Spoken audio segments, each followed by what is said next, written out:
mal administrada. Por lo tanto, equivocado, un país que tiene su sentido el subcontinente, porque si bien es cierto, a diferencia de Nicaragua, de enfrentar los problemas de impunidad es la del fiscal general. tenemos al fondo a la catedral, acá el Palacio Municipal, precisamente con la política económica del presidente Lula da Silva.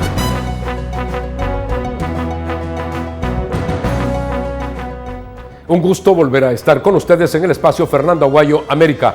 Cordiales saludos a quienes nos ven a través de la señal de Gama Visión en el Ecuador, por Mega TV en la Florida y por OnePlus TV en el Ecuador y en el mundo.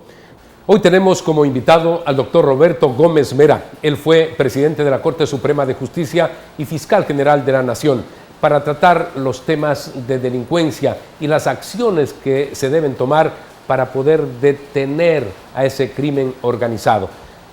Se ha tomado una decisión, esto es calificarlos como terroristas a los delincuentes de estas organizaciones.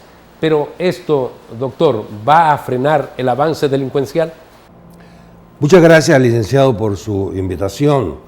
Eso va a cambiar en mucho, pero tiene que hacer una acción coordinada, porque si bien es cierto que esa calificación va a permitir que las Fuerzas Armadas actúen de manera efectiva, porque se trata de una agresión externa, de origen externa, de México, de Colombia, de Albania, no hacia el Ecuador, que están contactados con grupos organizados criminalmente aquí en el Ecuador. Entonces, utilizar explosivos contra casas, contra negocios, contra carros, no solamente para robarle a esa persona, sino para amedrentar a toda una colectividad.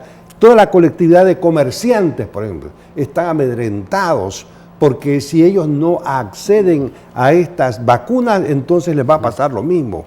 Igual cosa con otros estamentos. Inclusive vemos ahí un líder político, un indígena del Ecuador, que está amenazando con subvertir el orden en el país, y que él mismo dice, será una cosa tremenda. Él mismo lo dice. El calificar de terroristas a los delincuentes internacionales, estos que han puesto en jaque a nuestro país, ¿va a cambiar la situación? ¿Se va a lograr pacificar al Ecuador? Sí, definitivamente, porque los hechos reales existen. Pero yo decía que esto tiene que ser de manera coordinada, porque no se trata solamente de una decisión del gobierno y de la participación de las Fuerzas Armadas. La Fiscalía y los jueces, el Poder Judicial, tiene que acompañar al Ecuador, a la sociedad ecuatoriana en esta lucha, en esta contienda. ¿Esto va a ser disuasivo para estos grupos terroristas ahora? La mera calificación no los va a detener, porque sabemos que esta agresión internacional es de armas, pero sobre todo de recursos económicos, y el poder del dinero hace sucumbir a muchísima gente, especialmente en la Fiscalía, en la Policía, en el Poder Judicial. Entonces, tiene que haber un control, pero extremado, de todos estos estamentos, de estos operadores de justicia, control normativo, control administrativo, sancionatorio, durante la tramitación del proceso, porque eso está prohibido, pero sí después. Se dicta la sentencia, se dicta la resolución ordenando la libertad de delincuente, entonces inmediatamente tiene que examinarse si actuó conforme a la ley o simplemente fue una arbitrariedad. Y actuar en consecuencia. No basta con decirle, pues te damos suspensión por 3 meses y después regresa con el salario acumulado. Hay experiencias en otros países como Colombia y especialmente México. La policía no pudo con los narcotraficantes y entró las Fuerzas Armadas, pero luego se vio un desgaste también en las Fuerzas Armadas de ese país y continúa la delincuencia. ¿Cómo se puede frenar esto? Por supuesto que sí, porque mire, el primer elemento que tiene que capitanear y dirigir esta acción es el presidente de la República.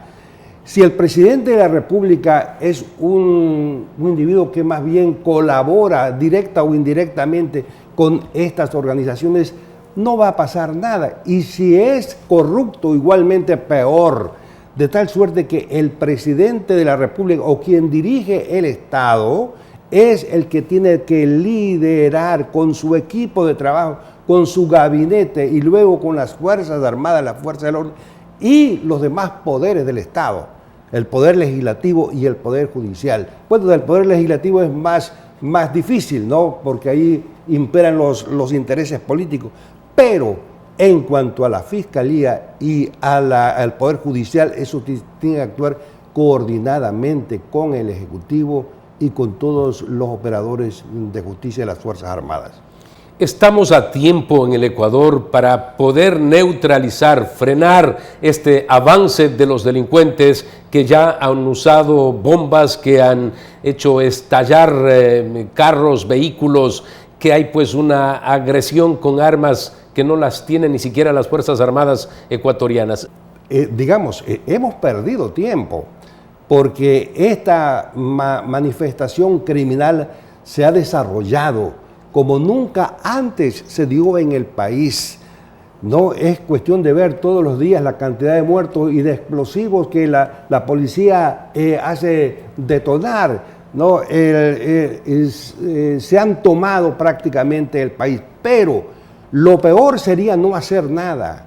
Hay que actuar, y si se actúa de manera conjunta y eficaz, entonces sí va a haber una detención del fenómeno. Siempre estará latente ahí, porque el poder del dinero a nivel mundial es destructor total de las conciencias de los individuos.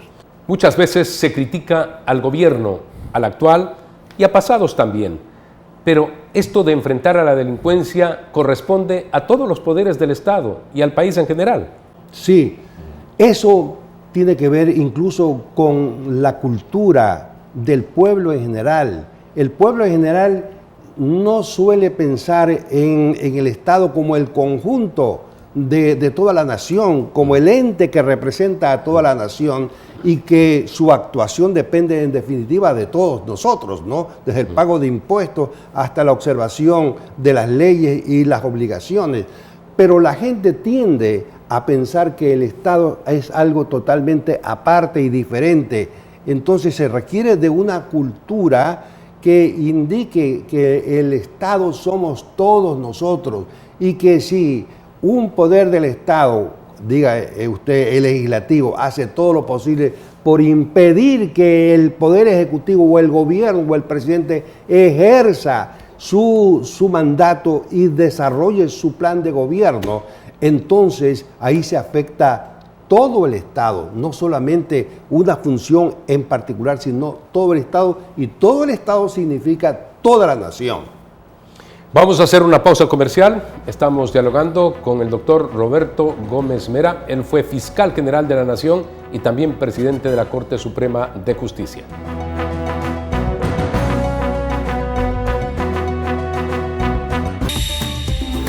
Inicio de espacio publicitario.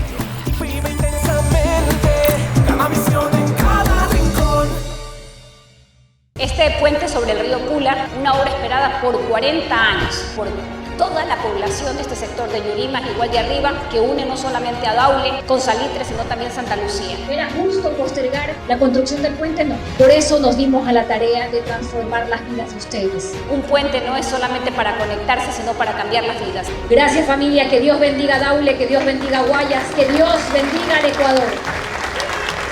Prefectura del Guayas. Verde Fruit, el camino para acercar los productos de América Latina a los Estados Unidos. Fin de espacio publicitario. Vive intensamente, cada misión en cada rincón. Se conoce que no ha habido una evaluación a los jueces desde la época del correísmo. Estamos hablando ya de por lo menos 8 años. Se dice que no ha habido esa calificación. ¿Será por eso, doctor, que vemos todos los días actuaciones de jueces que están absolutamente reñidas con lo que corresponde a quien administra justicia. Entregar libertad a delincuentes, a personas que han sido sentenciadas, a delincuentes que han asesinado. ¿Será por eso, doctor? Sí, es una de las causas, ¿no?, de esta falta de evaluación y de sanción, porque no es cuestión solamente de evaluación, sino de imponer sanciones y depuraciones para los malos elementos del Poder Judicial. Eso no se ha hecho durante 8 años. Entonces, los jueces que están mal encaminados sienten que una especie de impunidad, y además con el agravante de que esa impunidad los va a hacer ricos. Muchos tienen muchas casas, tienen varios vehículos de primer orden, plata acumulada. ¿De dónde viene esa plata? De allí. Entonces, esta falta de evaluación y de sanción es un elemento que contribuye al estado en que estamos actualmente. El control de los jueces para mí es fundamental. Si se deja a los jueces con la divisa de que los jueces son absolutamente soberanos en sus decisiones y pueden hacer... Y que hay que respetar sus decisiones judiciales. Que de lo negro lo pueden hacer blanco, lo blanco negro, estamos perdidos. Eso no es así, porque las leyes tienen que adaptarse a nuestra realidad, a la realidad que vivimos actualmente. Hace pocos días salió como resultado de estas mesas en las que estuvieron pues presentes Fiscalía, Corte Suprema de Justicia o Consejo Nacional de Justicia y todos los entes que tienen que ver con este tema. Y salió esta posibilidad de que sean investigados por lavado de activos los jueces, otros funcionarios indudablemente. ¿Esto puede ayudar a detectar a tiempo los actos incorrectos de jueces? Sí, porque cuando yo digo que debe haber un control, no es solamente en la parte normativa, en la sentencia, sino en el patrimonio, cómo se ha acrecentado el patrimonio de un juez y de sus familiares íntimos, no, porque eso tiene que ver con una realidad. Y todas estas medidas van a dar por resultado hacer una evaluación, y el mal elemento tiene que ser separado indefectiblemente, y no es como se establece, porque también hay que hacer muchas reformas normativas, inclusive la Constitución. Por ejemplo, ¿cómo es posible que la Corte Constitucional pasada haya declarado que los jueces no cometen prevaricato cuando resuelven asuntos constitucionales? Es una barbaridad, porque esto estamos viendo. Asuntos constitucionales son las acciones de protección y el habeas corpus, y entonces le dan la libertad a todo el mundo y nadie los puede acusar de que han prevaricado, porque la Corte así lo dijo. Y debe la Corte... Pero precisamente eso es lo que se quiere cambiar ahora. Por supuesto. Que no sean todos los jueces indiscriminadamente los que puedan actuar en ese caso. Así es, se requiere mucha nueva normatividad, inclusive de la Constitución. Yo soy de los que sostengo que tenemos que cambiar a mediano plazo la Constitución. El origen de muchos de los males que padecemos está en la actual Constitución, comenzando por el primer artículo, cuando la Constitución dice que es de derechos en términos plurales. Se está diciendo, primero ustedes, y así está ocurriendo, demanden cualquier cosa en la vía constitucional y que ustedes van a tener la razón. Claro, todos los jueces de lo civil, de lo mercantil, de lo laboral, de lo administrativo, pasan a segundo plano. Entonces se deja secundariamente para darle paso a la acción de protección, y por esa vía se dan muchas cosas. Entonces, primer artículo de la Constitución, no digamos los demás, ¿no? Por un lado, hay que calificar la conducta, la acción y la ética de esos jueces, porque se dice que hay mucha corrupción. Pero por otro lado, también académicamente, porque se nota que saben muy poco cuando argumentan y explican, incluso en medios de comunicación, jueces que tomaron decisiones en tal o cual sentido. Entonces, ¿hace falta también académicamente un mayor control, doctor? Sí, en eso hay que hacer muchísimo. No es así tampoco. Recordemos el caso de un contralor que sacaba más de 100 o no le podían poner más de 100 porque no daba, pero era lo máximo de lo máximo, ¿no? Y entonces hay muchos jueces que no saben dónde están parados. Y yo como abogado he visto sentencias en donde sustentan con supuestas doctrinas y casos extraordinarios cosas que nada tienen que ver con lo que se está decidiendo. Eso quiere decir que les han dado haciendo la sentencia. Entonces, no saben ni dónde están parados. Eso se requiere una preparación constante. El Poder Judicial tiene que tener una escuela de jueces, pero que actúe constantemente, porque las leyes cambian, ¿no? Y los jueces tienen que desarrollar una capacidad extraordinaria, incluso para suplir a veces fallas de los abogados para no perjudicar a los ciudadanos. Tiene que haber más rigor académico porque a la postre uno ve los males, pero hay que ir a los orígenes. Probablemente desde sus inicios no están recibiendo una educación adecuada o la evaluación no es la que corresponde y terminan todos con un título y luego alcanzan a ser jueces, administradores de justicia. Quizá hay culpabilidad también en los entes educativos. Siempre en las universidades han habido buenos y malos elementos. Personas premiadas y sujetos que han recibido el título simplemente, ¿no? Sin tener mérito para ello. Eso siempre ha ocurrido, pero en estos tiempos el nivel de exigencia académica ha disminuido a tal punto que ahora hay universidades que dan el título de abogado en 4 años, cuando antes era en 6 años, ¿no? Entonces se han eliminado muchas materias como filosofía del derecho, por ejemplo, historia del derecho. Entonces se quiere llevar a un probable abogado a que estudie lo mínimo, y eso no es posible. Entonces hay también una declinación en la exigencia académica que debe ser revisada. Pero lo fundamental es también el control que tienen que hacer los entes. El Consejo Nacional de la Judicatura tiene que hacer un control de los jueces, tanto en su accionar normativo, la sentencia, la calidad de la sentencia, como en el número de sentencias también, ¿no? Ahora los juicios te demoran enormemente, una cosa bárbara. Entonces todo eso tiene que ser revisado. Administrar justicia significa hacerlo a tiempo también. Tenemos que hacer una pausa comercial, retornamos inmediatamente. Estamos en el espacio Fernando Aguayo América.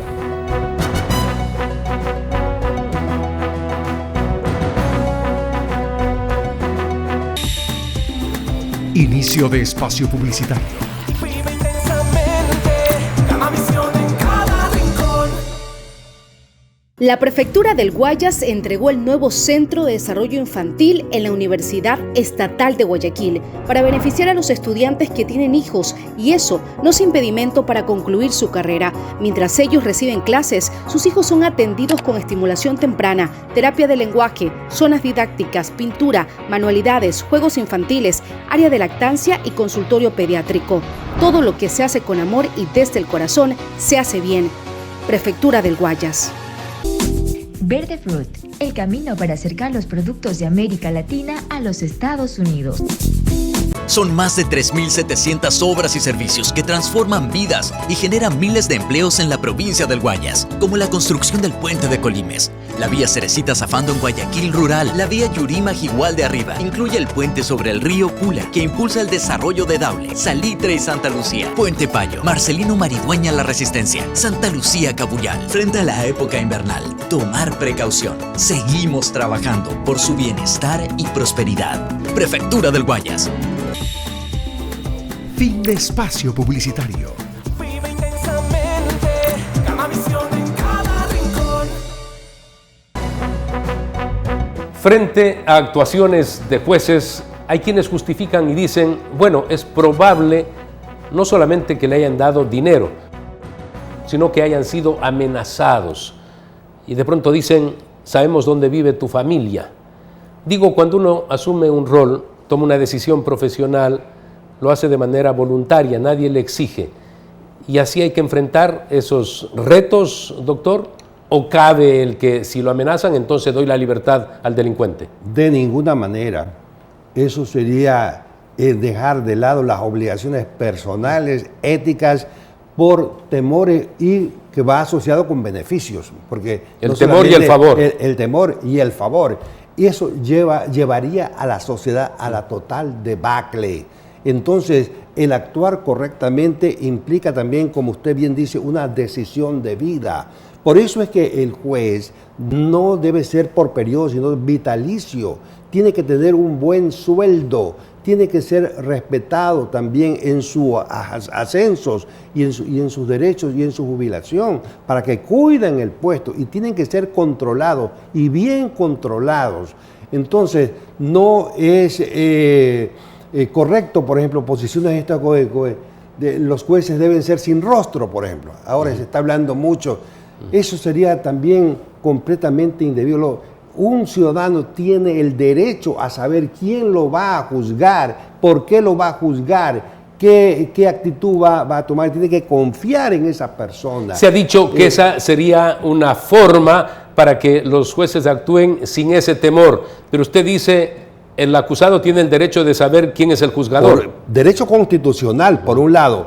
Y por otro lado, el juez que ha decidido ir por el lado de la corrupción y del enriquecimiento ilícito, para él es lo mejor que nadie lo identifique. Claro. Pues, igual sin rostro va a recibir dinero para fallar en determinados juicios. Claro, va a escudarse en eso. Nadie me va a reconocer. Ahora por lo menos la sociedad lo conoce por la difusión de los medios de comunicación y todo, pero con un juez sin rostro, oculto, peor.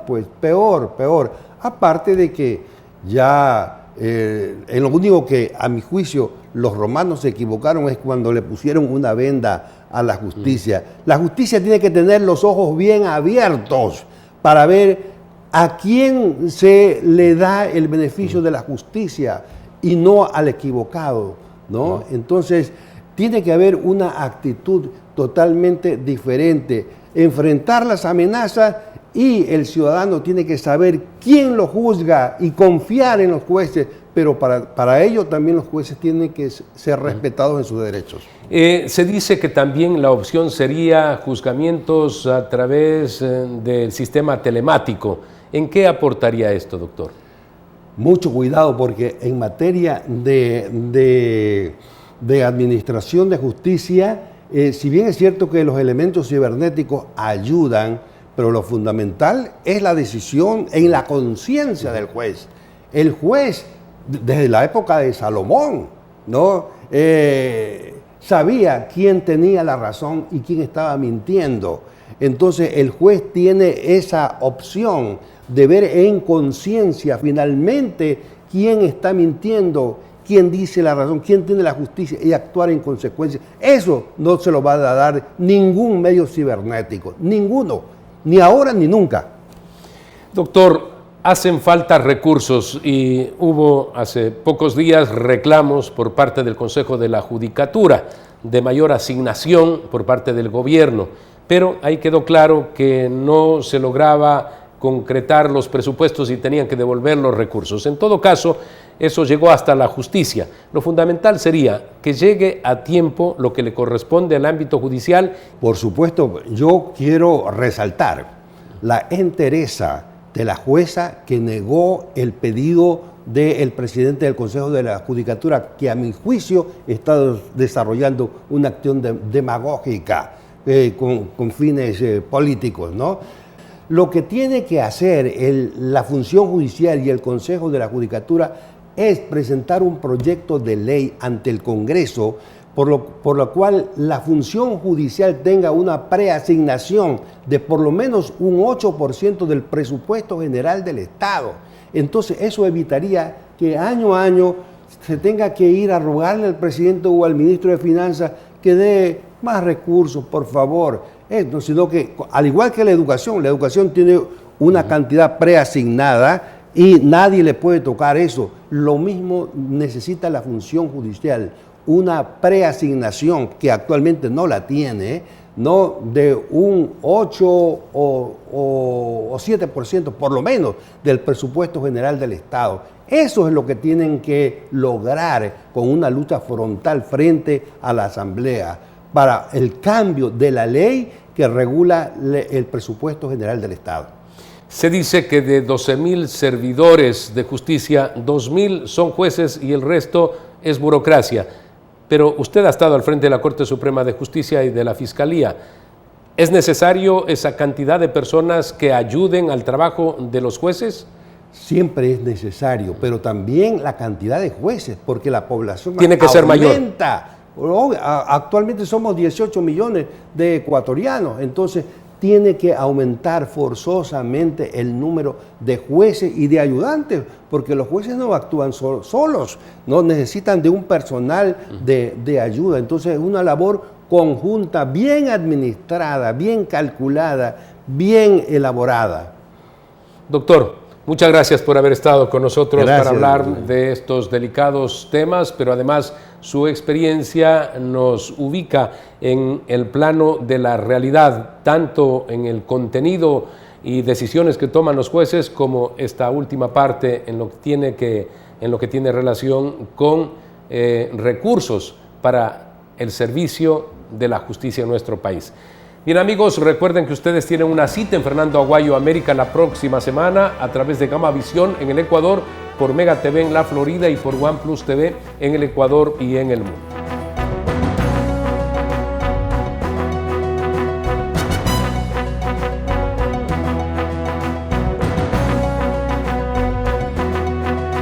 Que verdaderamente cuando uno se encuentra pero muy mal administrado, por lo tanto equivocado con un país que tiene super sentido el subcontinente, porque si bien es cierto, a diferencia de Nicaragua, De enfrentar los problemas de impunidad es la del fiscal general. tenemos al fondo a la catedral, acá el Palacio Municipal, precisamente con la política económica del presidente Lula da Silva.